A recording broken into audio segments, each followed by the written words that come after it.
¿Qué tal, chicos? ¿Cómo están? Espero se encuentren bastante bien.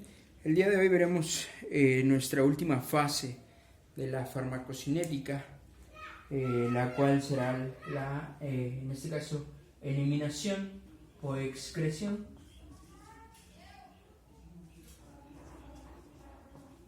Será nuestra última fase de la farmacocinética, recordando que ya vimos 3 fases, las cuales fueron absorción, distribución, metabolismo, que fue nuestra fase anterior, que recuerden que el metabolismo es la biotransformación de un fármaco de liposoluble a hidrosoluble a través de 3 fases importantes, que es la oxidación, la reducción y la hidrólisis. Entonces, en este momento veremos que el fármaco ya se encuentra hidrosoluble. Sin embargo, no todo el fármaco se encuentra hidrosoluble. En el video anterior habíamos mencionado que habrá fármacos que no se puedan convertir de liposolubles a hidrosolubles y tendrán que quedarse así liposolubles. Y los fármacos que estén liposolubles, quedamos también que pasan por un proceso o por una fase que se llama sulfatación. La sulfatación, recuerden que es el proceso por el cual igual se degrada el fármaco, pero el fármaco liposoluble. Bien, la excreción de un fármaco puede ser por diferentes formas. Puede ser de excreción renal, puede ser excreción biliar, puede ser excreción, en este caso respiratoria, incluso hasta por el sudor puede haber excreción. Sin embargo, nos enfocaremos más a la excreción renal, ya que esta es la excreción más común. Entonces, en la más que común, en donde la mayoría de los fármacos se excreta. Entonces veremos la estructura de una nefrona. Imaginemos que esta es la estructura de una nefrona. Y entonces vamos a darle nombre a las partes de la nefrona. Tenemos lo que es un glomérulo. Tenemos en la primera curvatura el túbulo contorneado proximal. Tenemos una asa descendente de Henle. Un asa propiamente dicha o asa de Henle propiamente dicha. Si tenemos una descendente, entonces tenemos una ascendente, una asa ascendente. Si tenemos un túbulo contorneado proximal, tenemos un túbulo contorneado distal y finalmente un túbulo o tubo colector. Tenemos las partes de la nefrona, que es ahí donde algunas de nuestras fases de la excreción se van a llevar a cabo. Ahora bien, en la excreción debemos de saber que la excreción se divide en 4 fases importantes. ¿Cuáles son estas fases? Primero tendremos una filtración, posteriormente tendremos una secreción, por consiguiente tendremos una reabsorción y finalmente tendremos una eliminación. Esas son las fases de la excreción. Para que haya excreción, entonces tengo que tener una filtración, una secreción, una reabsorción y una eliminación. Vamos a darle números a estas fases para que sea más fácil de identificar en la nefrona. Tenemos 1, 2, 3 y 4. ¿Vale? Bien, tenemos la primera fase, que es la fase de la filtración. ¿Quién es la parte de la nefrona que se encarga de filtrar todo lo que llegue al riñón? Pues es el glomérulo. Entonces, aquí en el glomérulo se va a llevar a cabo la primera fase, que es la filtración. Quiero que identifiques algo. Vamos a esquematizar los fármacos hidrosolubles con un triangulito negro, ¿sale? Esos son todos los triangulitos negros que veas, son fármacos hidrosolubles que ya pasaron por esa biotransformación. Los fármacos que tú alcances a ver, que vienen en circulitos y naranjas, es porque traen proteínas plasmáticas. Recordamos que hay un papel muy importante de proteínas plasmáticas y que incluso la proteína plasmática nos ayuda a un medio de difusión, que es la pasiva facilitada. Entonces, imaginemos que todo lo que veamos en color circulito de color naranja es un fármaco que trae una proteína plasmática, pero sobre todo la característica más importante es que aún viene, o más bien este fármaco fue el que no pudo ser convertido de liposoluble a hidrosoluble. Estos fármacos vienen liposolubles. Entonces, ¿qué es lo que hace el glomérulo? El glomérulo pues finalmente hace su primera función, que es la filtración. Es decir, él es el encargado de dejar pasar hacia toda la parte de la nefrona. Él decide quién pasa y quién no pasa, pero el glomérulo no discrimina en cuestión de los fármacos. El glomérulo deja pasar a todos los fármacos. ¿A quién no va a dejar filtrar? A moléculas, en este caso, que sean más grandes y que no puedan entrar por la nefrona. Pondremos el ejemplo, por ejemplo, de la glucosa. La glucosa no debería de salir por excretarse por riñón o a nivel renal. Si nosotros le damos la glucosa a un paciente, si le tenemos un examen general de orina a un paciente diabético, podemos encontrar glucosas de 200, de 300 ahí en la orina. Pero entonces eso no es normal. La excreción renal no debería de llevar glucosa. Entonces, de eso se encarga el glomérulo, de filtrar. Y entonces va a dejar filtrar o va a dejar entrar los fármacos hidrosolubles. ¿Por qué? Pues porque finalmente ellos están como en su casa, porque son hidrosolubles. Y también va a dejar pasar algunos fármacos liposolubles. Los va a dejar pasar, aunque nosotros sabemos que el riñón no excreta grasas. Y van a llegar al túbulo contorneado proximal. En ese momento, cuando se encuentra en el túbulo contorneado proximal, empieza la segunda fase, que es la de secreción, y se lleva a cabo aquí en el túbulo contorneado proximal.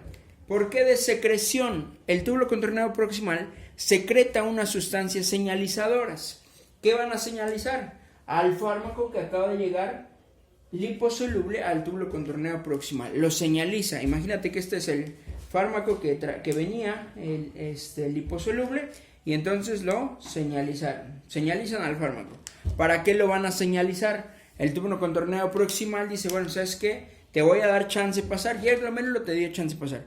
Yo te voy a dar igual chance de pasar, pero te voy a señalizar, te voy a marcar, te voy a poner una marca. ¿Por qué? Porque tú no te vas a poder eliminar por acá. Te estamos dejando pasar, te estamos dando chance, pero no te puedes eliminar por acá. Y todavía le da la advertencia de que más adelante va a tener que activar su método de difusión que trae, por eso es que trae su proteína plasmática. Entonces, lo señaliza. Como ejemplo más claro, haz de cuenta que cuando vas entrando a la universidad, la prefecta, ve que todos van entrando de color blanco y de repente va ahí uno con sudadera roja. Y entonces ahí dice, a ver, espera tantito, tú no puedes pasar, tú no perteneces acá, te voy a dar chance de pasar, pero quítate tu sudadera. Entonces lo señaliza, ¿sí me explicó? Así funciona el túbulo contorneado proximal con su fase de secreción, señaliza la sustancia. Posteriormente seguirá avanzando el fármaco. Recordemos que tenemos fármacos también hidrosolubles en este momento.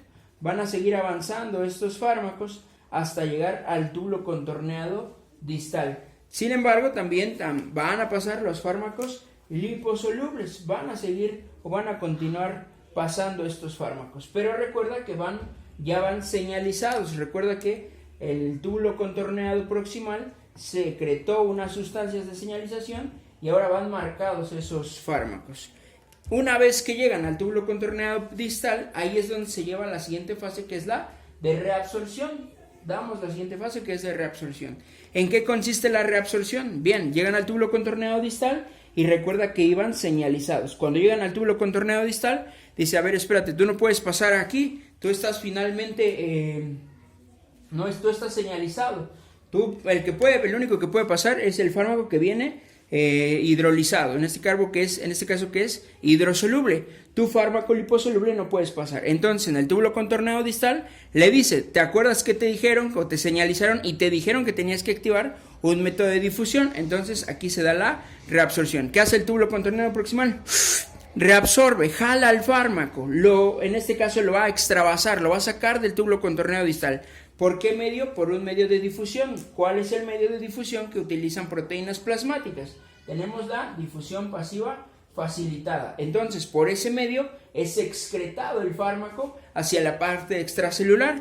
Y finalmente, ¿hacia dónde lo lleva? Lo va a llevar o lo va a dirigir hacia lo que es nuestro hígado. Recuerda que el hígado es el principal metabolizador y lejos de eso, recuerda que en el hígado pasa el proceso de biotransformación. Todo fármaco que no pueda ser convertido de liposoluble a hidrosoluble tiene que pasar por sulfatación. Entonces va a ser el proceso de sulfatación. ¿Qué quiere decir? Destruir, desdoblar, eliminar al fármaco liposoluble. Y ahí se lleva, en este caso, la parte de reabsorción. Se reabsorbió este fármaco y lo mandaron al hígado porque por acá no puede salir.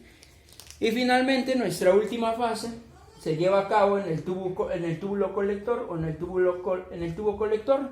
¿Qué pasa en el tubo colector? Pasa la última fase, que ya es de eliminación. Finalmente, ¿qué es el cambio? ¿Qué es la situación más importante que pasa aquí en el tubo colector? El fármaco, al llegar al tubo colector, que es hidrosoluble, lo que hay o lo que pasa es que cambia el pH del tubo colector. Recordemos en las primeras clases que teníamos fármacos ácidos y teníamos fármacos base. Entonces, lo que va a pasar es que el tubo colector se va a volver alcalino, va a cambiar su pH. De esa manera va a generar una barrera protectora, digámoslo así, en el mismo tubo colector. ¿Para qué me va a servir esa barrera protectora? Para evitar que estos fármacos hidrosolubles se quieran extravasar, es decir, se quieran salir y entonces no retengamos el medicamento. Eso es lo que pasa con los pacientes de insuficiencia renal. Se empiezan a extravasar las moléculas y entonces el paciente empieza a retener moléculas o empieza a retener, en este caso puede retener potasio, puede retener sodio, puede retener demasiadas moléculas. Esto es lo que pasa en el túbulo colector. Se cambia el pH, se vuelve alcalino, hace una barrera y evita que el fármaco se extravase. Y por lo tanto, ahora sí, el fármaco se excreta o se elimina, que finalmente va hacia lo que es todo el conducto de los uréteres, la vejiga, la uretra, y finalmente será una micción. Pero bien, esto es excreción. Recordemos de manera muy rápida, la excreción tiene 4 fases: filtración, secreción, reabsorción y eliminación. La filtración se lleva a cabo en el glomérulo, en este caso ahí es donde deja filtrarse a los fármacos. La secreción se lleva a cabo en el túbulo contorneado proximal, señalizan a los fármacos, el túbulo contorneado proximal secreta sustancias señalizadoras y le anticipa que en algún momento va a tener que reactivar su métodos de difusión, en este caso difusión pasiva facilitada. Va a seguir avanzando el fármaco, va a llegar al túbulo contorneado distal, ahí se genera la fase de reabsorción. Jala el fármaco, el túbulo contorneado distal, lo extravasa, lo saca al espacio extracelular y lo dirige hacia el hígado. En el hígado, ¿qué va a pasar? El proceso de sulfatación. Y finalmente, la eliminación en el túbulo colector, cambiando su pH alcalino para evitar que se extravase el fármaco y finalmente se excrete. Y bien, estas son todas las fases de farmacocinética. Hasta aquí dejamos la clase de farmacocinética, recordando que tenemos absorción, distribución, metabolismo y excreción. Cualquier duda, estoy para resolverla.